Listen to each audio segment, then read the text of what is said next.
અરે હું શું કહું, એક કામ હતું તારું. શું કામ હતું બોલો. એમ કહું છું કે તડકામાં ફરી ફરીને કાળો થઈ ગયો છું હું. તે તમે ક્યાં પહેલા ધોળા જ હતા. તું દાંત કાઢું છું, આના માટે કઈ દવા હોય તો કે મને. લગન તો થઈ ગયા, ધોળું થઈને શું કામ છે તમારે? અરે ભલે ને લગ્ન થઈ ગયા, હું ધોળો તો એમાં તને શું તકલીફ છે? મને કઈ તકલીફ નહીં, પણ તમે કાળા છો તોય આટલા ઉડો છો, તો પછી ધોળા થઈ જાવ તો તમે તો જમીન ઉપર પગ જ ના મૂકો. તારા મને દવા લઈ આપી હોય તો લઈ આલ ને, ખોટા ટોંટ ના મારે. જુઓ તો ધોળા થવાનું ભૂત ઉપડ્યું છે એ તો જુઓ. અને હા, તમે આવતા જતા રિયા ભાભીના ઘર આગળ હોર્ન કેમ મારો છો? અરે જા ભાઈ જા, મારે શું લેવા હોન મારવા પડે?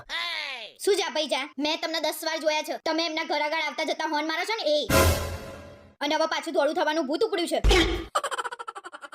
અલ્યા બાઈક ના હોર્ન ને ધોળા થવાના શું લેવા દેવા? કેમ બધું ભેગું કરે છે? અરે આ બધું ભેગું જ છે, મને નહીં દેખાતું? હોર્ન મારવા, ધોળું થવાનું ભૂત પડવું, બધી ખબર પડે છે મને. ચલો મારા હાથથી હોર્ન મારવાનું બંધ કરી દેવું છે, કોઈને વાગી જાય તો મારે શું કરવાનું? રિયા ભાભીના ઘર આગળ આવીને જ કોકને વાગી જશે, બીજાના ઘર આગળ કોઈને નહીં વાગે, અને પાછું કોકને વાગી જશે તો? એ બધી ચર્ચા છોડ ને, તારે મને દવા લઈ આપી હોય તો લઈ આલ ને.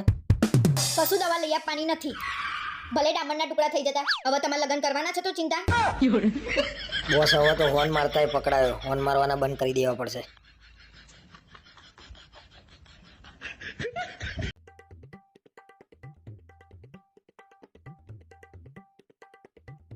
શું દાંત કાઢો છો? મને તો ગુસ્સો આવે છે તમારી ઉપર. મારી ઉપર શું લેવા ગુસ્સો આવે? તે કીધું તું કે રવિવારે લગન છે તો હું તને લઈને ગયો. અરે મેં કંકોત્રીમાં જોયું ને તો મેં રવિવાર જોયું, અને તમે કંકોત્રી વાંચી તો શું જોયું તું? મેં એટલું જોયું તું કે આ પાર્ટી પ્લોટ છે ને આટલા વાગે જમણવાર છે, બીજું કઈ મેં નતું જોયું. મારે એકલીનો વાંક નહીં, તમારો વાંક છે. તમારે જોવું જોઈએ કે કઈ તારીખે છે.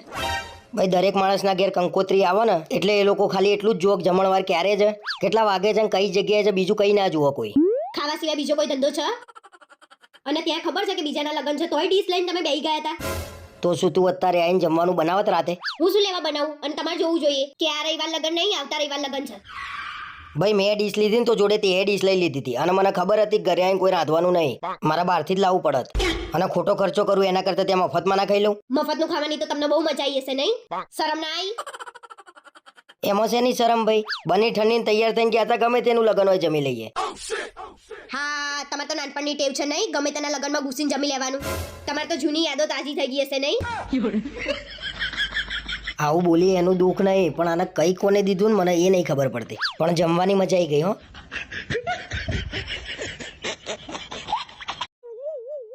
રિયા ભાભીએ મારો જ નંબર વિશાલના નામે સેવ કર્યો હતો, આજે તો મારું દિલ ખુશ થઈ ગયું. વાહ ભાઈ વાહ. કેમ બેઠા બેઠા મલકાવ છો? અરે રિયા, અકડ બકડ બંબે બહુ 80-90 પૂરે 100. એક કામ કરને પીવાનું પાણી આલના. આકડ બકડ શું હતું? અને એની પહેલા રિયા ભાભી બોલવા જતા હતા એ શું હતું? એટલે તું સાંભળી ગઈ એમ ને? મર્યા. તમને ઓછું સંભળાય છે ને એટલે એવું નહીં સમજવાનું કે બીજા બધા બહેરા છે. અને રિયા ભાભી બહુ યાદ આવે છે. અલ્યા ભાઈ ભૂલમાં બોલાઈ ગયું એમનું નામ. પણ ભૂલમાં એમનું નામ જ કેમ બોલાયું? બીજાનું નામ કેમ ના બોલાયું? હવે બોલાઈ ગયું, હવે શું? આ માણસે તો હાવ શરમ મૂકી દીધી છે, કોઈની બીકે નહીં લાગતી. બોલો, કોણે કીધું બીક નહીં લાગતી? એમ બહુ બીક લાગે છે મને તો. એટલે જે ખોટું કામ કરે ને એને બીક લાગે. અને ના ના, તમે એમને સીધા થાવ ને એવું લાગતું નહીં હવે. આ કંઈક નવા જૂની કરશે એવું કેમ લાગે છે મને?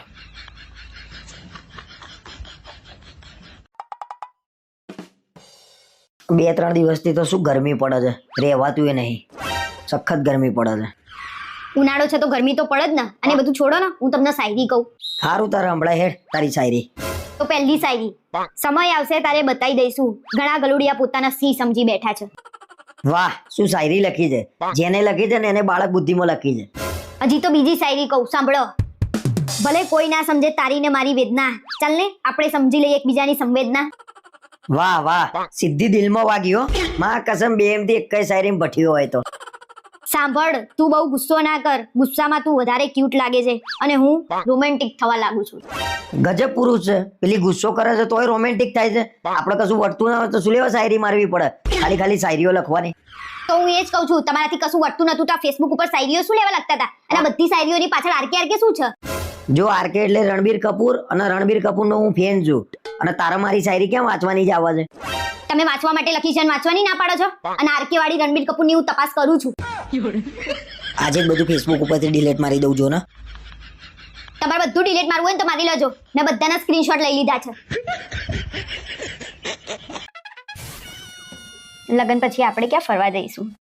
લગન પછી ને લગન પછી હું તને માલદીવ ફરવા લઈ જઈએ. અરે મને કશું કામ કરતા આવડતું નહીં. શું કરીશું આપણે? અરે ગાડીનું બધું કામ બંધાઈ દે, તારે ખાલી રસોઈ જ કરવાની, અને એ ના આવડતું હોય તો કોઈ ચિંતા ના કરે. લગન પછી હું મારા ઘેર રહેવા આવું ને તો તમારે મને ના નહીં પાડવાની, હા ને? તારે જ્યાં જવું હોય ને ત્યાં જવાનું, તને કશાયમાં ના નહીં પાડું, પણ મને ઘરે જ ને એકલા નહીં ગમે તારા વગર. અને હું કઈ બીજા જેવી નહીં. હું તમને તમારા ભાઈબંધ જોડે બેસવાય જવા દઈશ અને ફરવાય જવા દઈશ. તમે તાર જજો, કઈ વાંધો નહીં. એવું જ હોવું જોઈએ ને. કેમ ખબર નહીં બીજી બધી આવું કરતી હશે, પોતાના ઘરવાળાને ક્યાં જવાય ના દે. લગન પહેલા તો એવું કહેતા હતા કે હું તને લગન પછી માલદીવ્સ ફરવા લઈ જાય. લગનના 5 વર્ષ થયા. લગન પછી લઈ જાય કીધું તું ને, તો લઈ જાય. ધીરજ રાખો ને. કશું કામ કરતા તો આવડતું નહીં, જીદ કરું છું પાછી. ફરવા જવું છે પાછું. મેં પહેલા જ કીધું તું કે મને કશું કામ કરતા નહીં આવડતું, ત્યારે તો બહુ સારા બનતા હતા. પાછી લગન પહેલા તો એમ કહેતી હતી કે મને મારા ઘરે રહેવા જવા દેજો, તો 2-4 દાડા રહી ગયા તો અમને શાંતિ થાય. ના ના, મારે જતું જ રહેવું છે. પછી હું એ જોઉં કેવી શાંતિ થાય છે તમને. તું જા તો ખરા. જો પછી હું મજા નહીં કરતો, મારા ભાઈબંધો જોડે બેહવા જવાનું, ફરવા જવાનું. સેના જાવ તો ખરા. હું એ જોઉં તમારી હિંમત. અને હું મારા ઘરે જઉં તો તમે તમારા ભાઈબંધ જોડે બેસવા જશો ને?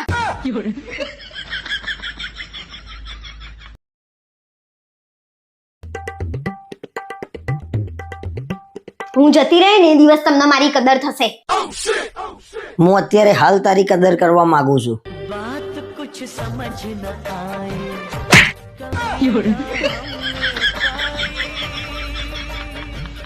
આ ઘર કરણ.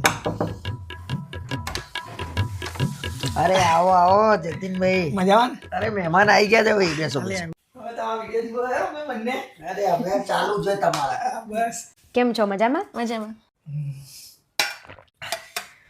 ઇન્ટ્રો તો કરાવો, હું બી કંઈક વાત કરું. અરે આપણા કરણભાઈ અને પેલા રિયા ભાભી. અહીંયા આવજો અને નાસ્તાનો ડબ્બો ઉતારી આપજો ને. નાનું કામ આવ્યું હશે. ભાઈ ભાભીનું બોન્ડિંગ બહુ જ મસ્ત છે નહીં? હા, આપણા જેવું જ સેમ.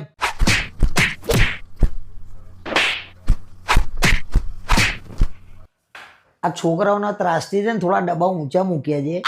બાકી ચા બની ગઈ છે, નાસ્તો કરીને જવાનું છે. કરણભાઈ તો ઘરમાં પણ ચશ્મા પહેરે છે.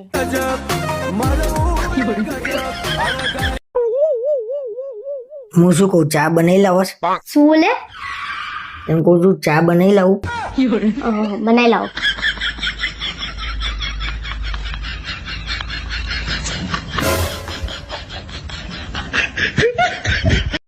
અલે હું શું કહું, સાંભળું છું. બોલો, શું કહો છો? આપણે કાલે બોલવાનું થયું તો આખી સોસાયટીને કેમ નહીં ખબર પડી ગઈ આજે? તમને કોને કીધું? અલે મને જેને કીધું હોય એને ભાઈ, પણ આપણી વાત બહાર ગઈ કેમ ને? અરે માર તો ખાલી એટલી જ વાત થઈ હતી કે કાલે અમાર બોલાચાલી થઈ હતી અને અમે સાંજે શાક સમારવા ભેગા થઈએ ને તો આવી બધી વાતો થતી હોય. અરે ભાઈ તમે લોકો શાક સમારવા ભેગા થતા જ નહીં, લોકોની પંચાયત કરવા ભેગા થાવ છો. કોઈ પંચાયત કરવા ભેગું નહીં થતું. અમે બધા ભેગા થઈએ ને એટલે સુખ દુઃખની વાતો થાય. તમારા સુખ દુઃખની વાતોમાં લોકો દુઃખી થાય છે એનું શું? લોકોના ઘર ભાગો છો તમે તો. કશું ઘર ભાગતા નહીં. તમે તમારું કામ કરો ને, ખોટી પંચાયત કર્યા વગર. અરે તને લખીને આલું, આપણું જ ઘર પેલું ભાગવાનું છે. એ ટોળામાં શાક સમારવા જવાનું જ નહીં તારા હવે. હું તો જવાની જ. આખો દિવસ ઘરમાં કંટાળો આવે, શાક સુધારવાના બાને કલાક વાતો થાય અમારે. હા તમ તાર ભેગા થઈને કલાક વાતો કરીને લોકોનું રાહ તાર વારી નાખો. ભલે રાહ તાર વળી જાય, હું તો બહાર બેહવાની જ. આ 4 બૈરા ભેગા થાય ને એટલે ચાલીને ઘર ભાગે.